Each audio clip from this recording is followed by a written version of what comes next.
Hey guys, how's it going? Um, Getting ready tonight. Gonna have a pretty crazy weekend. Tonight is a group called Rabbit at the Moon, and I think it's the first time they've been back here in Denver in 8 years, longer than I've lived here. Last time I saw them, I think was like 1996 or 97.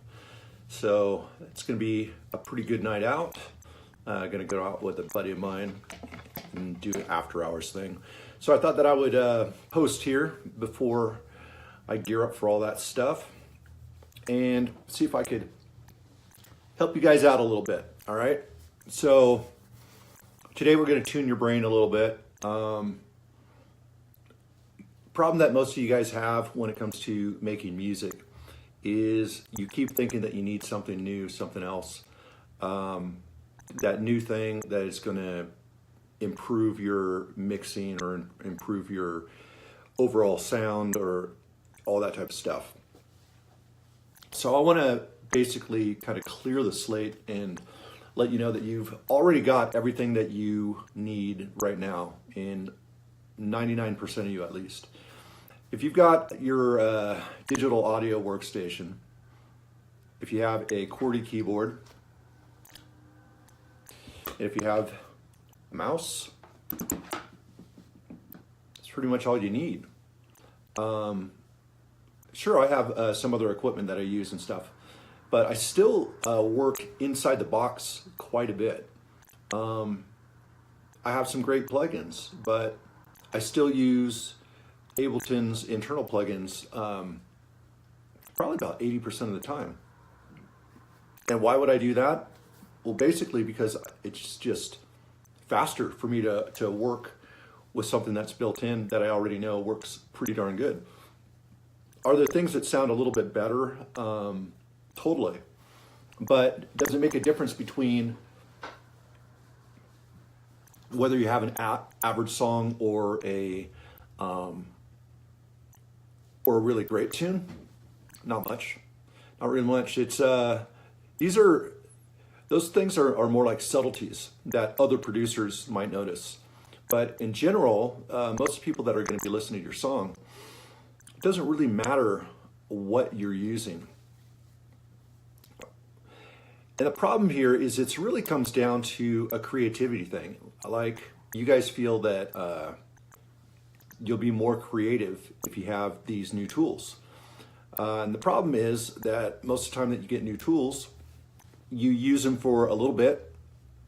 You don't really learn them in depth at all. And then you're already after something else. It becomes kind of an addiction to just kind of accumulate new stuff. And the addiction is that your brain really doesn't want to create. So what you're trying to do is just find something that's fun to work with that you haven't worked with before. But that really has very little to do with songwriting, you know? So I think you really need to kind of change the attitude of thinking that you constantly need more stuff to get inspired. There's certainly tools that I have that are inspiring, that I prefer, and that sort of thing. But the thing about that is you're not going to really know your own preferences until you start finishing loads of songs. So if you're not already finishing songs, I mean, it doesn't really matter what you're using because you don't even really know your own preferences and your own style and what tools are actually going to work best for that, right? So, I mean, here's the thing. There's no tool there's no silver bullet. There's no like, this tool solves everything for you and now you can like finish tons of music and everything goes super easy for you, right? That's really not the way it works. You're much better off saving your money, and instead of buying a plugin, instead of buying a new synth, instead of buying a new piece of hardware, you're much better off getting your creative habits in tune. And in order to do that, what I recommend is that you sit down every day, even if it's just for 15 minutes, and work on music every single day. I mean, if you work longer, great. But what I'm saying is you don't want to like work 2 hours one day and say, oh, well, tomorrow I get to take off because I worked extra today. Your brain doesn't work that way. Your brain needs to have repetition. Then it starts to prepare itself. Then it starts learning from the things that it did yesterday. And you start accumulating more and more information as you go. And this information will become automatic to you. So, the first couple times you're going to run into some obstacles. But because you've been doing this so long, you're going to get past those obstacles eventually. You're going to learn how to get past them. And then they're not going to be obstacles anymore. The things that made you want to just run away from the studio and just stop doing everything. By the third time you've solved that problem, your brain just is like ready to breeze right through it.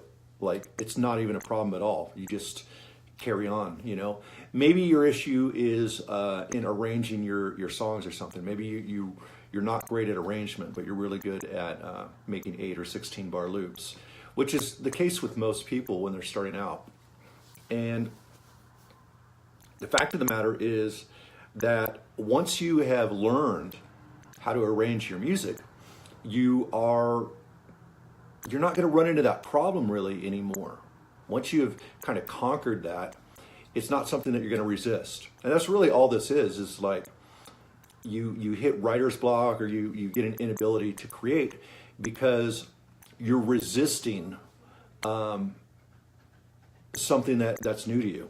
That's really all it is. So I completely recommend that you work on music at least 15 minutes a day. Set a timer, clear all the distractions, and just sit down for 15 minutes. And don't just like listen to your loop for 15 minutes. Don't just decide that you're gonna sit and watch YouTube videos for 15 minutes. Try to get from point A to point B. You don't gotta go from A to Z, but try to get yourself, even 5% further on where you were at, right? That's gonna get you so much further. And it's just gonna push your brain and tell your brain, we start things and we finish things. That's going to be really important. Now, the only time that I would recommend that you need a couple extra tools besides your computer, your keyboard, and a mouse, if you have a laptop, then you're pretty much all set as long as you got like a program like Ableton or whatever it is you want to use. But if you are recording like as a kind of more live instruments, or if you're recording external keyboards or whatever it is, guitar, vocals, then you might want to pick up a decent microphone, like a SM58 would probably be a great mic for vocals and just universal. 57s are really good if you're actually recording like drum hits or things like that, because it can take a pretty solid attack sound. And when you're recording, you want really good recording, so that matters. The other thing that matters if you're recording external gear into your computer is having a good sound card. And basically you just need at least one stereo in and one stereo out. Because in most cases you're just going to be recording one instrument at a time, right? If you're recording a drummer or something, then you know that you're going to need a decent mic setup, several mics. And you're going to need a sound card that can handle all those inputs to record at the same time. So I would recommend that you work kind of inside the box if your budget can't really suit you recording properly your live instruments and stuff like that. But if that's your style, then you just got to kind of bite the bullet and get some decent tools. But for the rest of you, most of you recording like or creating electronic music and that sort of thing, I mean, everything you need is inside the box. Synth sounds, plugins, samples, you name it, right? You can do that all in the box, and all that quality is really high, so you don't really need extra tools for that. A lot of guys think that you need to have like an Ableton push or some sort of controller. You might feel more comfortable having like a keyboard of some sort. And and that's cool if that's what you want. But you can get by just fine, once again, with just the QWERTY keyboard. The center row is like your white keys, and then some of the upper row below the numbers is going to be some of your black keys. And then you could use Z and X on your keyboard to move from octave to octave, higher or lower. And then you can raise or lower the velocity with the C and the V button. I've got like an image somewhere on this page that you can check out. But yeah, you don't really need controllers. I mean, I've got the push and I do use it, but I don't use it for everything that most people think they use it for. Like I don't do all my recording with that so that I don't got to look at the computer. For me, it doesn't really work faster for me. I think once they give the push the ability to work in the arrangement window, I think things will kind of change a little bit and shift a little bit, and you'll be able to be more productive. But really, the push is more like a creative tool. It records into the session window. Then from the session window, you got to figure out how you're going to lay your song out in the arrangement window. So I tend to call the session window a procrastination window, because it's just an extra step between you getting to the arrangement window and then finally mixing your song. So yeah, although, the thing that I like to use my push for is I kind of use it as a keyboard. I can create different chord settings and stuff, and then that finger pattern will work all across the instead of keys, it's just the pads. And I'll also use it to play my drum sounds, like if I got a drum rack set up. It just makes it a little easier. But I could still do all that in my QWERTY keyboard, and I used to do that all the time, and you can still finish songs. So it's not that it's completely necessary, it's just a little bit more convenient.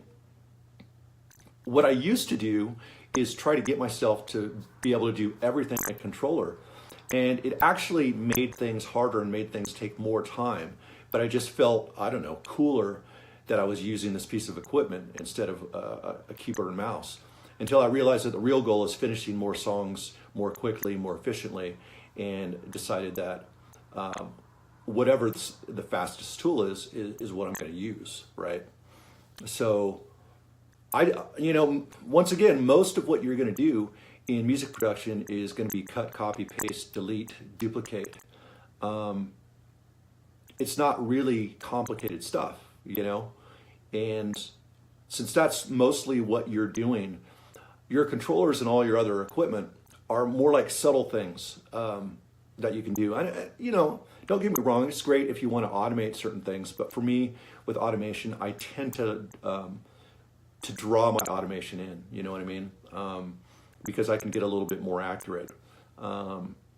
I might use the push like if I'm doing something experimental, like I'm just kind of playing with sound design, and just what I'll do is I'll record myself playing for like an hour or whatever, and just twist knobs here and there or whatever. Sometimes I'll kind of use my controller to do that, just because I can access more knobs at the same time. But really, at the end of the day, I used to do pretty much the same thing with keyboard and mouse, and still got great results. And sometimes I just can't be bothered to really set up the push and everything. I like my equipment to be really easy, plug and play, let's just go. I don't want to have to step back and set something up in order to make it work and have the illusion that it's being more convenient, when it's really not. You get a new piece of equipment and you're spending all this time trying to get everything organized in it in order for you to be able to actually get some work done. I'd prefer just to get some work done, So, I mean, this whole post, this video, whatever, is really just all about the idea that you don't need more than you already have. And you won't really know what you need. You won't really know what you want until you've finished enough songs to really understand your style, and kind of figure out what other people might be using to get a certain result. Other than that, keep it simple. and work on your habit of making music instead of trying to overthink what sort of tools you're supposed to be using. Because at the end of the day, all the tools, built into most DAWs are going to be plenty good enough to get the results that you want, pretty quickly. Once again, everything else is really subtleties. And don't get me wrong, as a producer, I like to listen to songs that have those subtleties. But those subtleties kind of come, and you know how to use them better when you've actually written a lot of songs.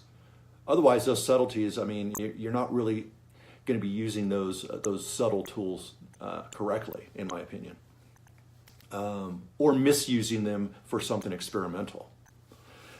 Let's see here. What else do I have to say for you guys? I think that's really all that I wanted to say. I would say just, if you are considering getting new equipment, buy one thing at a time and learn it in depth, and make sure you're putting it to use, right? Don't buy a piece of equipment that you just want to play with and then you realize that you're not even going to use it. For example, I love like drum machines and some of the different things that Roland's been putting out, but I'm not going to buy it because I know at the end of the day, having a piece of equipment that I've got to plug in physically and record, and there might be a little extra digital noise going on, that it's going to end up just taking me a lot more time than just programming my drums inside the box now, So since I'm aware of that and I know how I work, I know that as cool as that piece of equipment would be to play, and as inspiring as it might be, once I get to the point of recording, it's not going to seem as inspiring to me personally. For you, that might be something that you're all set up and wanting to do. But you just need to be really honest with yourself about the piece of equipment. You want to learn it deep, and you only want to buy one piece of equipment at a time. You don't just want to like collect a bunch of stuff. I remember back when I was DJing, I had bought like 3 different controllers and I wanted to use all of them. And I think I just liked the idea that it looked complex to have all these buttons around me that all work differently. And it was just complete overwhelm. It didn't help me really at all. So what I had to do is wipe everything clear. Basically what I did, okay, I had all this equipment that I'd bought. I decided I'm going to remove it all and I'm going to DJ without any of them. And then as I'm DJing, what I'm going to do is I'm going to take note of things that I would like to do that I'm not capable of doing. If I'm already capable of doing it with the equipment I have, then I know that I don't need a piece of equipment to do that. So only when I find some extra thing that I would like to do, I got to go, I'd really like to do this in my set and I can't do it right now. What's the best way to do that? And then by taking those notes, I just add that piece of equipment that will do these couple things. Instead of my original approach, which was buy a bunch of equipment that I think is cool and try to figure out things to make it do. That's kind of pointless, So once again, we come back to music production, and it's really the same thing. Just don't go like hog wild buying a bunch of plugins or synths or hardware or whatever, because you're not really going to know how it fits into your own personal style anyway. So anyway, that's what I got for you guys today. I hope that you guys are inspired to at least start sitting down at least 15 minutes every day and moving yourself forward. And once again, try to make that 15 minutes like actual work in your song. Not learning, not reading, not studying up on things, not going into forums, actually working in your DAW. And if you get stuck, then set another timer for like 10 minutes. Use Google, try to find the answer. Once that alarm goes off, you're back into your DAW and you're working through whatever the problem is. It'll just keep you from a lot of distractions. Take care, guys.